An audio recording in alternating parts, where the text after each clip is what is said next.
Bom, no vídeo de hoje quero falar assim com vocês sobre reforços que vão chegar no Cruzeiro para essa temporada e falar um pouco a respeito assim do que o próprio o Cruzeiro, né, com essa venda de 100 milhões de reais para o Pedro Lourenço, como que vai ficar em relação a reforços. Onde até o Nicola afirmou que boa parte desse dinheiro vai ser utilizado para a contratação de jogadores e para utilizar, né, essa grana da melhor forma possível, principalmente em reforços, para o Cruzeiro se assegurar na primeira divisão, que é o que eu quero comentar aqui nesse vídeo de hoje. Vários nomes que já foram especulados no Cruzeiro, alguns que assim, por pouco o Cruzeiro não contratou, né, muito mais por conta da questão financeira, que assim, com esse novo aporte, poderia passar a ser nomes bem mais viáveis. E alguns nomes que já foram especulados e como que vai funcionar essa venda de próximo dos 20% por esse valor de 100 milhões de reais. Mas antes de começarmos a por hoje aqui, para deixar seu like, também se inscrever no nosso canal. Estou aqui no nosso estúdio, né, aqui na Argentina, agora o Cruzeiro News Internacional, né, vou passar um tempo aqui em Buenos Aires, então no caso quem puder se inscrever, deixar seu like, sem dúvidas vai me ajudar demais.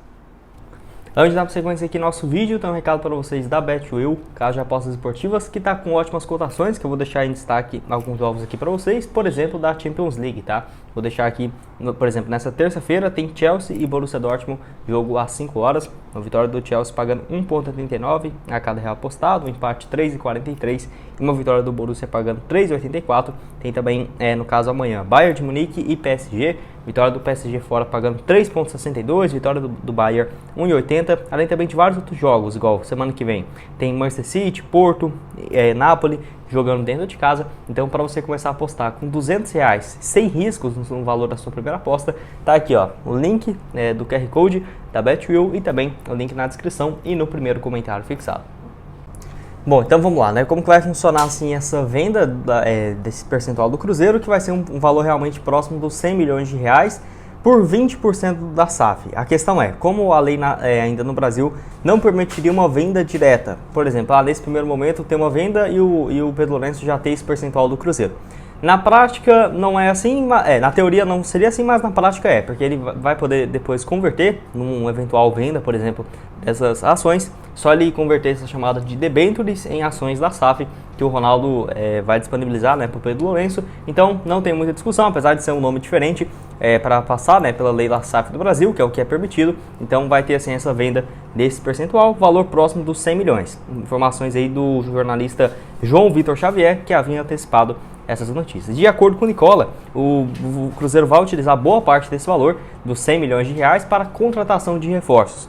Que assim, o Ronaldo entende que tem a necessidade de contratação para a disputa da Série A, e até mesmo tem se observado isso o Cruzeiro no mercado, trazendo, por exemplo, o lateral esquerdo Marlon e o volante Richard, e várias outras especulações de nomes assim, que é bacana, né? Mas acaba que o Cruzeiro, por não ter uma condição financeira excelente, como nos últimos anos que esteve na Série A, com certeza, acabou perdendo vários nomes por bobeira. Por exemplo, Lucas Romero, o Bruno Valdez, o Agostinho Almendra, que sem dúvidas poderia dar uma cara muito diferente, né, para o time que temos hoje. Então quero conversar aqui com vocês sobre alguns nomes que assim, o Cruzeiro especulou no mercado recentemente e que, se tivesse uma condição financeira um pouco melhor, né, pegando esses 100 milhões de reais e realmente trazendo reforços, com certeza ficaria bem mais viáveis. Bom, primeiro aqui no vídeo é a respeito do zagueiro Vitor Hugo, de 31 anos de idade, atleta que pertence à equipe do Trabzonspor lá da Turquia e assim, tem interesse de voltar ao Brasil por conta dos episódios que aconteceram recentemente na Turquia e tudo mais, no caso poderia ser uma alternativa. Atleta que está lá 3 temporadas consecutivas e é titular absoluto, já soma até aqui desde quando ele chegou no clube, né? Mais de 102 partidas com 8 gols marcados e outras 3 assistências pelo Trabzonspor. Zagueiro muito interessante, já teve boas passagens aqui pelo Palmeiras, principalmente na primeira, né, de 2015 a 2017, ganhando ali a Copa do Brasil, o Brasileirão, e foi depois jogar na Fiorentina, volta para o Palmeiras em 2019 e 2020, foi mais titular nesse período do que... foi mais reserva nesse período, né, do que titular, e agora voltou para a Turquia, onde vive um bom momento. O Cruzeiro consultou a situação, a questão dele é que ele tem contrato até o final da próxima temporada, então para sair agora, nesse momento, possivelmente exigiria uma compensação financeira, e quem sabe o Cruzeiro com esse aporte não poderia ser um pouco mais viável, o Ronaldo realmente tem uma condição melhor, né, pagar 6, 7, 9 milhões de reais num jogador, mesmo que tenha 31 anos de idade, ou por exemplo, numa reta final de contrato, né, porque se for só contratar jogador com salário baixo e ainda livre no mercado, com essa grande concorrência no Brasil para esse Brasileirão, vejo que o Cruzeiro vai ficar para trás, como tem ficado em várias contratações. Outra aqui nesse vídeo que eu quero falar com vocês é a respeito do Bruno Henrique, no caso o meio-campista aí que pertence ao Etihad, né, lá dos Emirados Árabes, da Arábia Saudita, melhor dizendo. Enfim, a equipe onde ele tem contrato só até o dia 1º de julho. Então ele já está numa reta final de contrato e o Cruzeiro poderia contratá-lo. A questão é, o Cruzeiro acabou de contratar o Richard, né? Pelo menos no momento que eu estou gravando esse vídeo, já tem conversas muito bem avançadas. Então, será que teria necessidade de mais um meio-campista? Tudo bem que o Bruno Henrique poderia fazer um papel até mesmo mais avançado. Óbvio que não seria um segundo atacante, um meio extremamente ofensivo, mas no papel, por exemplo, do Matheus Vital, eu acho que poderia ser uma boa opção. Por exemplo, na passagem dele pelo Palmeiras e pelo Corinthians. A mais recente, pelo Palmeiras, em 2019, ele fez 10 gols e 5 assistências, jogando, por exemplo, com uma dupla de 2 volantes e o Bruno Henrique um pouco mais na frente. Em 2018, pelo Palmeiras também, 64 gols e 3 assistências, 68 jogos, 14 gols e 3 assistências pelo Palmeiras. Foi um titular absoluto durante a temporada, jogando aí, nessa função um pouco mais avançado. Bruno Henrique, que tem uma idade um pouco mais avançada, né? Tem 33 anos e não descarta esse interesse de voltar ao Brasil depois de um bom tempo já lá na equipe da Arábia Saudita. Ele já está indo para a sua 4ª temporada consecutiva. Nessa atual temporada, 16 jogos e 2 assistências. Ano passado inteiro, 2 gols, 6 passes em 33 jogos. Deixa aqui também a sua opinião nos comentários. Bom, tive que fechar aqui a janela, tá um barulho um pouco aqui de fundo, mas qualquer coisa aí eu paro a gravação também. Se estiver atrapalhando, vocês deixam aqui nos comentários. Acho que o microfone que vai conseguir tampar bem esse barulho leve de fundo, mas enfim, dando a sequência aqui no vídeo, outro que eu acho que ainda assim seria uma excelente opção é a respeito do Luciano Juba, né? Jogador que tem vivido uma fase excelente pelo Sport e a cada 3, 4 dias, quando ele disputa um jogo diferente, ele vai tendo cada vez mais números excelentes, né, pela equipe pernambucana nesse início de ano. Jogador que atua como ponta esquerda, tem seus 23 anos de idade e até aqui já tem 15 jogos, 8 gols e 7 assistências, né? Números absurdos até aqui. Então, se for somar, ele tem 15 participações em gols em 15 jogos. Já é um número quase o que ele fez na temporada passada inteira, onde ele marcou 10 gols e 9 assistências em 57 jogos.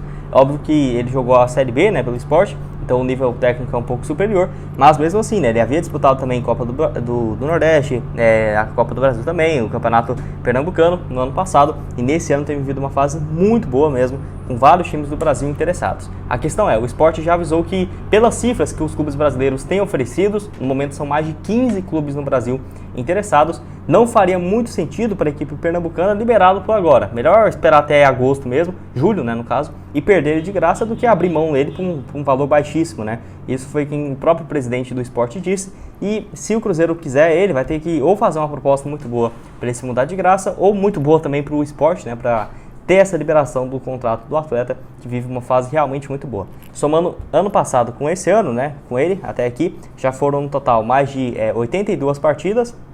Não, só conferir aqui, 82 jogos com 18 gols e outras 16 assistências. Números bem interessantes. Quero que você deixe aqui também se você aceitaria, né, ou não, o Luciano Juba. Mesmo com o Cruzeiro tendo o Kaique e o Marlon para essa ala esquerda, eu acho que o Luciano seria excelente para fazer um papel de ponta mesmo, sabe? Por exemplo, um titular no lugar do Wesley, ou por exemplo, colocar o Luciano Juba na esquerda, o Bruno Rodrigues na direita e o Gilberto. Não acho que seria uma alternativa ruim, acho que seria uma ótima opção para esse lado esquerdo do campo. Bom, outra aqui no vídeo também que eu quero falar com vocês é a respeito do zagueiro Caetano, que assim, só foi fazer a sua estreia pelo Corinthians nessa última rodada, né, do Campeonato Paulista. Depois de 11 rodadas no total, ele jogou apenas um jogo até aqui pela equipe paulista. Vocês vão lembrar que os representantes do atleta esteve na Toca da Raposa para ver, né, como que seria o projeto do Cruzeiro para o atleta, que acabou ele optando por renovar o vínculo, que ia só até a metade se não me engano, metade desse ano até o final do ano. Já estava se encerrando com o Corinthians e ele renovou, no caso, o contrato com a equipe corintiana. A questão é, se ele não tiver tendo espaço, não seria melhor para todo mundo, né? O Corinthians, o jogador e o Cruzeiro receber o atleta por empréstimo? Vamos esperar para ver como que vai ser a sequência dele lá pelo Corinthians, porque até aqui desempenho bem abaixo do que era de se esperar. E olha que o Corinthians sofreu bastante com a saída de vários jogadores, né, para essa função de zagueiro, e mesmo assim o Caetano jogou uma partida até aqui. Ano passado ele já havia disputado a Série A pelo Goiás, inclusive fez dupla de zaga, né, com o Reinaldo, lá na equipe esmeraldina. Ele fez 42 jogos no ano, um gol marcado, jogou bem também a Série B de 2021 pelo CRB, 37 jogos e um gol, então ele conseguiu, no caso, 2 anos muito, muito bons, né, tanto pelo CRB quanto pelo Goiás também. No ano passado foi o titular, né, na zaga, junto com o Reinaldo, que não foi rebaixado com o Goiás nesse primeiro ano, né, de volta à Série A. Então acho que poderia repetir o feito aqui no Cruzeiro, seria uma ótima opção. E quero saber se você concorda comigo, discorda dessa lista que eu trouxe para vocês aqui, mais curta, né, aqui no canal, desses 5 reforços. E enfim, caso você queira ver, eu já trouxe um vídeo aqui bem mais completo, além também de todas as últimas atualizações, né, que trouxemos no decorrer dessa semana sobre possibilidade de reforços, que eu vou deixar aqui na tela para vocês. Vou deixar também o link da BetWheel para você começar a apostar esses próximos jogos. Tem Champions League aí no decorrer dessa semana, no final de semana também tem um jogo do Cruzeiro, então vai lá conferir que tá aqui embaixo. Valeu, galera!